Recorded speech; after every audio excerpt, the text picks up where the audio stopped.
राधे राधे। हरे कृष्णा का बरुआ गीत लेके आए हूँ, आप लोग को कैसा लगेगा वैसा कमेंट में लिखना। खेतिया करावई पापा कवन राम, ओ में उपजथ गज मोती हो, मोतिया करीज ला दुलहे कवन राम, पापा हमले वही गज मोती हो, पापा जे दिहे झिहनाई,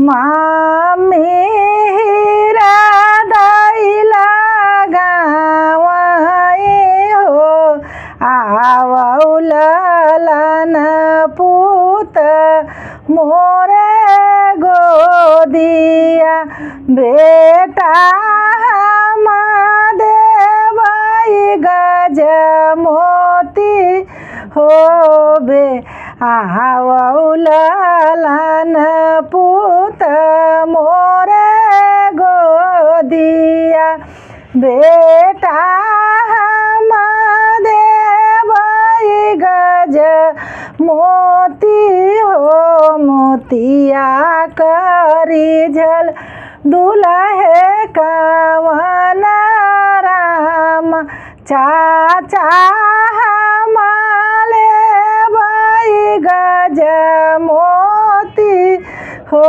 चाचा जे दिहे झिहनाई, चाची हीरा दैला गावई हो, आवौलन पूत मोरे गोदिया, बेटा हम देवई गज मोती हो। कैसा लगा है बरुआ गीत, आप लोग जैसा कमेंट करना।